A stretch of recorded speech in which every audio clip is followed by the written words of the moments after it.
PUFA atau polyunsaturated fatty acid. Ini adalah jenis lemak yang baik. Kenapa jenis lemak baik? Karena diperlukan bagi tubuh. Sebagian turunan dari PUFA ini punya manfaat secara struktural. Bisa membentuk jaringan saraf otak, juga membantu kerja dari fungsi membran. Meskipun sebenarnya lemak ini fungsinya banyak. Lemak ini bisa berfungsi sebagai sumber energi, pembentuk hormon, dan beberapa komponen lain. Nah, ada beberapa hal yang menarik mengenai lemak. Itu adalah lemak terdapat 3 jenis. Lemak jenuh, PUFA, dan MUFA.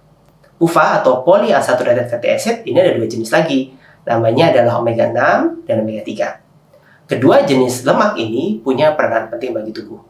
Salah satu fungsinya, terutama omega 3, adalah sebagai anti peradangan atau antiinflamasi, mencegah peradangan di dalam tubuh. Peradangan itu apa sih? Peradangan itu adalah kondisi di mana tubuh menghasilkan senyawa-senyawa yang bisa merusak banyak sistem.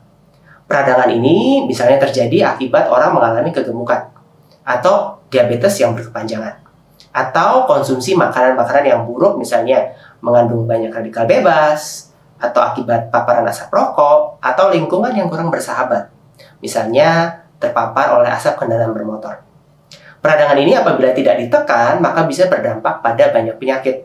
Sebut aja penyakit jantung, penyakit kardiovaskuler, penyakit kanker, penyakit ginjal, dan penyakit-penyakit lain. Oleh karena itu, menekan peradangan ini menjadi penting. Dan ini salah satu fungsi dari PUFA, terutama omega 3. Nah, ada hal yang menarik nih mengenai peradangan. Salah satunya adalah tubuh punya kemampuan untuk mengatur peradangan itu sendiri. Salah satu pengaturan ini diatur oleh gen namanya PPARG atau PIPAR gamma. Ini adalah gen yang punya fungsi untuk mengatur bagaimana tubuh bereaksi terhadap peradangan. Kalau sedang berlebih, maka gen tersebut bisa membantu menekan peradangan tersebut. Tapi ada satu masalah. Kemampuan tubuh dalam menghasilkan PIPAR gamma ini bervariasi. Dan variasi tersebut bisa dipengaruhi oleh variasi genetik. Jadi ada orang yang kemampuan mengatur peradangannya bagus, ada yang tidak. Nah, yang kurang bagus PIPAR gammanya, ini salah satu yang diakibatkan oleh adanya variasi gen. Jadi kemampuan tubuh dalam menghasilkan anti peradangan ini berkurang akibat gennya. Nah, variasi genetik ini bisa dicek ketika kita melakukan genetic testing. Lalu apa solusinya? Solusinya adalah meningkatkan asupan PUFA, terutama omega 3. Jadi buat kamu yang sudah menjalani genetic testing dan menemukan bahwa kamu membawa variasi di gen PIPAR gamma atau PPARG, yang mana variasi tersebut bisa meningkatkan peradangan, solusinya adalah dengan meningkatkan asupan dari makanan yang kaya akan omega 3. Bisa berasal dari ikan, terutama ikan laut dalam, seafood, atau flaxseed.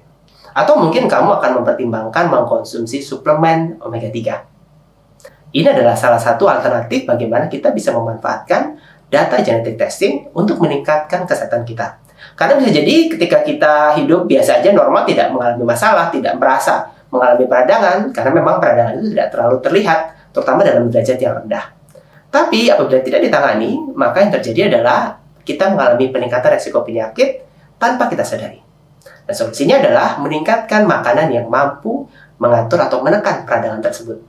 Salah satunya adalah dengan meningkatkan omega 3 atau dari jenis PUFA.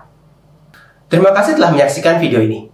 Saat ini Gizi Gamma bekerja sama dengan Vidya Genomics untuk memberikan layanan konsultasi diet dan juga rekomendasi diet yang disesuaikan dengan variasi genetik yang dimiliki oleh tubuh seseorang.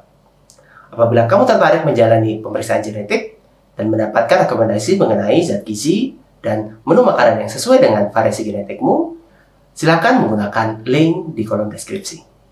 Sampai jumpa!